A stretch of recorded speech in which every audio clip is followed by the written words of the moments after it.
오늘 이 첫 번 특별 새벽 기도에 새벽을 깨워서 참가하신 여러분들을 주님의 이름으로 축복하고 환영합니다.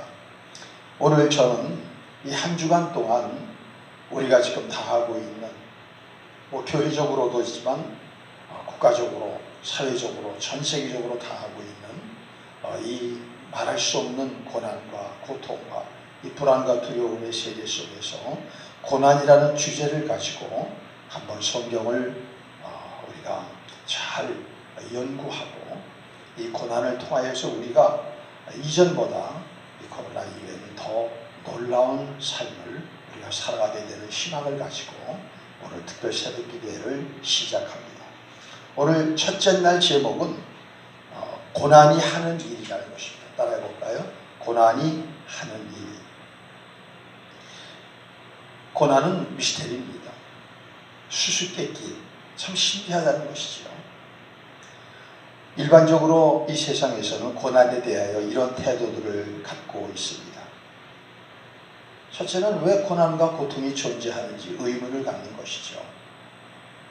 우리가 바라는 건 고난과 고통이 아닌데 왜 이런 일이 나에게, 우리에게 일어나느냐 하는 것입니다. 그리고 그 고난과 고통이 그저 빨리 지나갔으면 하는 그런 바람 속에서 초조하게 불안해하면서 그것을 지나가기를 바라는 것이죠. 그러나 사실 사람들은 그 고난과 고통이 뭐 때문에 일어나고 고난과 고통이 과연 정당한 것인가, 이 세상은 마땅히 고난과 고통이 있어야 되는 어떠한 당위성이 있는 것인가에 대한 이해는 터무니없이 부족합니다. 그래서 일반적으로 고난과 고통을 당하면 내가 전생에 무슨 죄를 져서 무슨 업보가 있어서 왜 하나님 내게 벌을 내리시나, 이런 그 아주 얕은 수준의 단편적인 그런 생각을 갖고 있는 것이죠. 그러나 고난과 고통은 사실 우리가 조금만 더 생각해 보면은 우리 인생의 가장 본질인 것을 알 수 있습니다. 사람들은 누구나 고난과 고통을 원하지 않고 유토피아의 삶을 원하지만 우리는 살아갈수록 이 세상은 그런 게 아니로구나, 이 세상 참 만만히 볼 수 없는 거구나, 세상 살기가 이렇게 힘든 거구나 하는 이 세상이 고난과 고통으로 점철되어 있다는 이 인생의 본질을 나이가 들면서 점점 깨닫는 것이죠. 그 철이 들었다고 하는 거죠. 우리 교인들은 교회를 다니면서 고난과 고통이라고 하는 것이 사실 기독교 신앙의 본질이라는 것이다, 핵심이라는 것이다, 이것을 배우게 됩니다. 오죽하면 모든 종교와 비교했을 때 기독교를 고난의 종교라고 하지 않습니까? 우리가 믿는 예수 그리스도, 그분이 고난의 일생을 사신 분 아닙니까? 그분의 십자가도 고난 그 자체 아닙니까? 그러면서 신앙의 깊이가 들어갈수록 고난과 고통, 그리고 이것들의 최후인 죽음, 이것이 사실 유익한 것이구나, 이러한 결론을 갖게 되는 것입니다. 오늘 우리가 읽은 이 시편 119편은 성경에서 제일 많이 긴 장이죠. 65절에서 72절을 우리가 지금 뽑아서 읽었는데요. 오늘 거기서 이 시인은 고난을 당하고 고난을 당하기 전하고 고난당한 후를 어떤 변화가 있었는가 하는 것에 대하여 오늘 고백하고 있습니다. 첫째로 67절에 보면은 이런 고백을 합니다. 같이 읽습니다. 고난당하기 전에는 내가 그릇 행하였더니 이제는 주의 말씀을 지키나이다. 고난을 당하면서 그 전에는 깨닫지 못했는데 고난을 당하고 났더니 내가 그릇 행하였구나, 내가 잘못 행동했고 잘못 살았구나, 이것을 깨닫게 되었다는 것입니다. 그러니까 우리는 살아가면서 잘못된 것에 대해서 이거 뭔가 잘못됐구나 이런 거를 갖게 되면은 안전합니다. 그리고 위험에 빠지지 않습니다. 그런데 잘못을 저지르면서도 이게 잘못된 걸 깨닫지 못해. 이럴 때 심각한 어려움이 오는 것이지요. 이 시인은 고난을 통하여서 그걸 깨달았다는 것입니다. 두 번째로 이 시인은 고난 속에서 하나님의 말씀을 듣게 됩니다. 어떻게? 기도하다가. 어제 저녁 설교가 고난과 기도 아닙니까? 고난은 우리로 하여금 기도하게 만들죠. 불신자도 기도하게 만듭니다. 그러나 그리스도인들의 기도는 더 다른 것이지요. 올바른 기도는 무엇입니까? 내가 원하는 것을 하나님 앞에 강청하는 것을 뛰어넘어서 이제는 주님의 음성을 듣는, 주님의 말씀을 듣는 기도로 나아가는 것이 이게 성장하는 그리스도인들, 성숙한 그리스도인들 무슨 말입니까? 오늘 이 시인은 기도하되 주의 음성을 들었다는 것입니다. 주의 말씀을 들었다는 것입니다. 그리고 그 말씀을 통하여 깨달음을 갖고 그 말씀대로 행했다는 것입니다. 그들이 어떤 일이 일어났느냐? 분명히 나는 그릇 행했어요. 그래서 이 어려움을 당해요. 근데 하나님은 너무나도 좋게 나한테 대하셨다는 것입니다. 그것이 오늘 이렇게 65절에 기록되어 있습니다. 여호와여 주의 말씀대로 주의 종을 선대하셨나이다. 선대하셨다는 건 우리에게 나한테 선하게 행하셨다고 하는 것입니다. 68절에 더 나오죠. 주는 선하사 선을 행하시오니.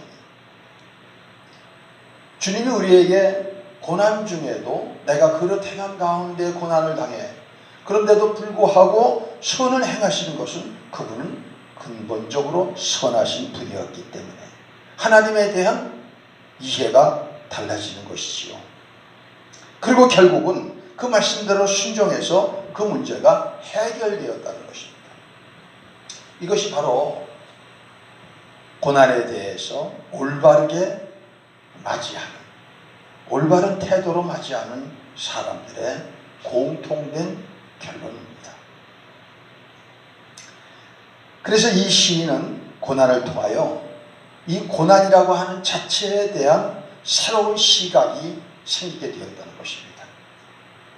네 가지로 정리해 보면은요, 이 시인이 고난을 통하여서 새로운 시각이 생긴 것은 첫 번째로 고난은 해로운 게 아니로구나. 고난은 유익한 거라. 이걸 깨달았다는 것입니다. 71절 고난당한 것이 내게 유익이라 이로 말미암아 내가 주의 율례들을 배우게 되었나이다. 고난당한 것이 내게 유익이라고 그렇게 고백하고 있습니다.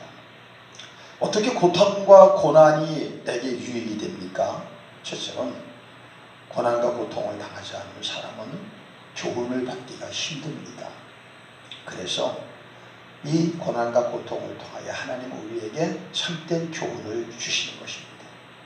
또 하나는 고난과 고통을 단순히 트라우마로 그 고통 속에서 일생을 함몰돼서 사는 사람들도 있지만 이 고난과 고통을 올바른 방법으로 대응하는 사람들, 이게 그리스도인들이죠. 이렇게 올바른 방법으로 고난과 고통을 대응하게 되면 그의 성품이 개발됩니다. 성품은 안 바뀝니다. 아시지 않습니까? 얼마나 내가 안 바뀝니까? 그런데 고난과 고통을 올바르게 대응하면 성품이 바뀌게 되는 것입니다. 왜 중요합니까? 성품 바뀌는 게 그게 곧 내 운명입니다.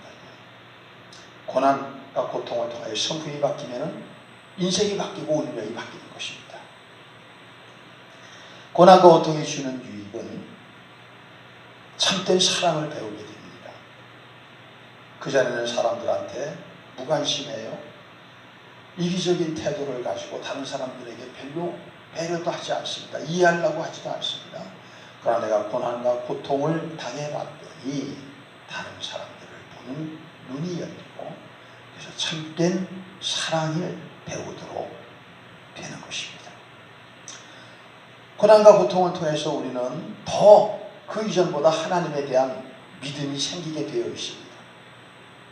그래서 오늘도 이 시인은 오늘 이 고백을 통하여서 하나님을 새롭게 이해하고 하나님에 대한 절대적 신뢰를 고백하고 있는 것이지요.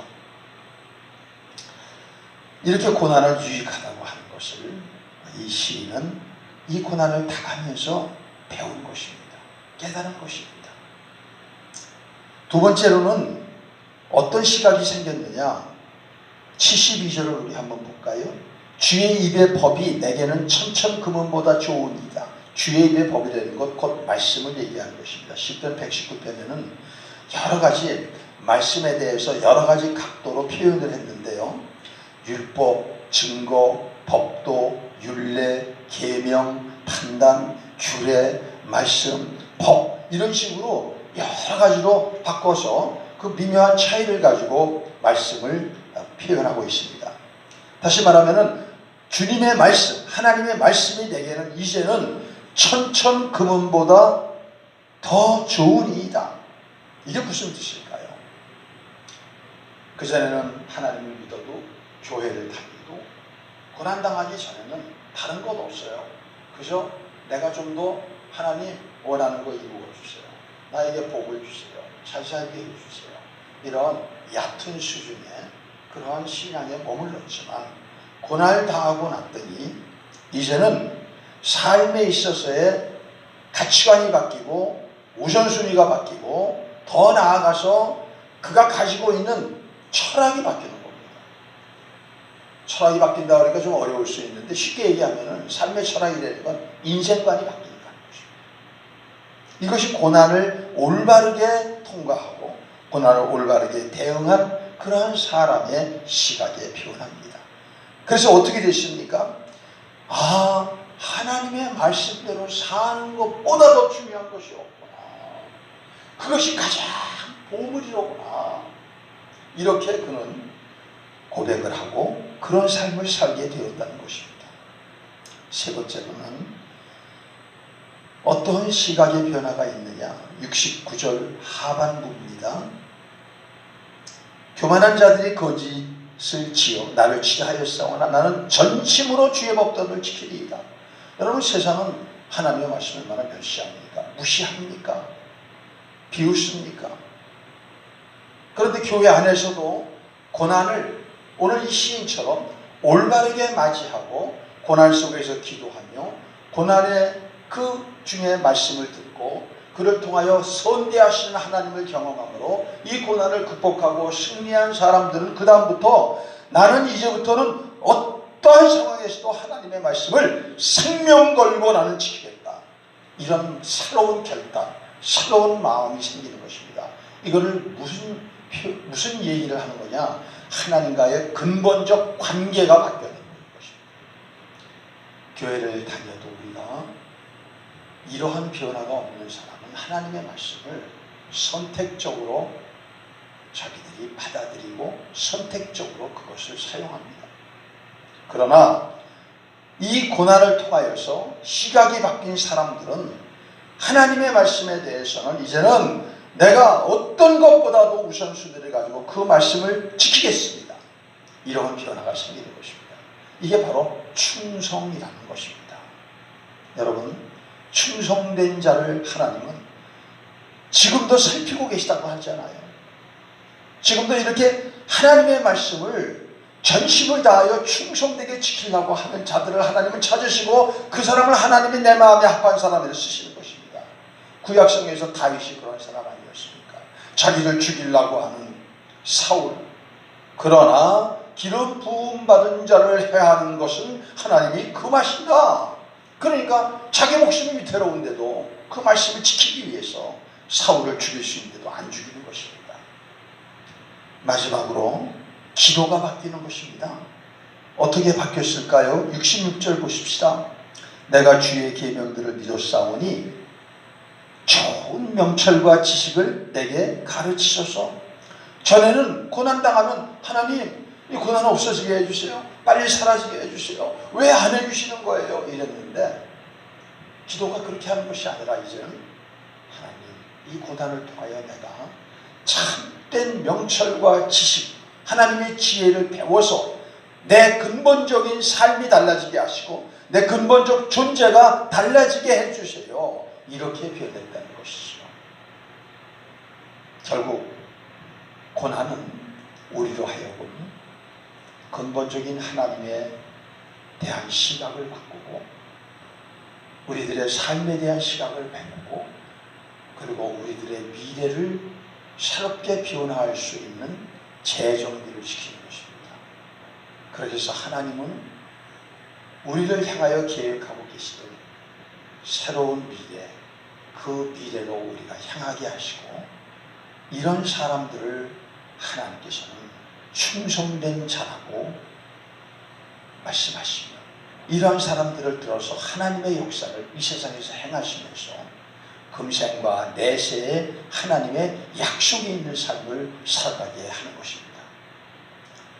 지금의 이 코로나로 인한 전 세계적인 고통, 하나님이 믿지 않는 사람이나 믿는 사람이나 메시지를 보내고 계시는 것입니다.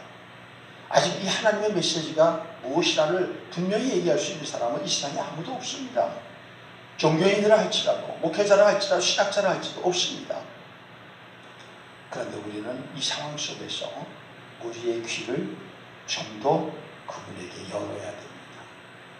그리고 내 개인, 내 가정, 내 교회, 그리고 우리 사회, 나라와 민족, 그리고 이 세계를 향한 하나님의 세미한 음성을 우리가 하나하나 들어나갈 때 우리는 놀랍게 성장하고 성숙한 사람으로 변화됩니다. 코로나가 끝날 때 어떠한 세계가 펼쳐질지 우리는 그 속에서 범상한 삶을 살아가는 것이 아니라 이전과는 새로운 삶, 이 고난 이전과는 전혀 새로운 삶으로 우리가 도약된 삶이 펼쳐질 것입니다.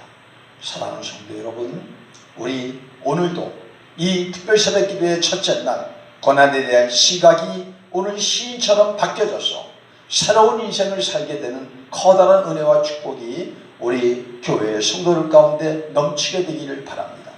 또 아울러서 지금 아직까지 병원에서 나오지 못하시는 우리 환우들 8분이 계십니다.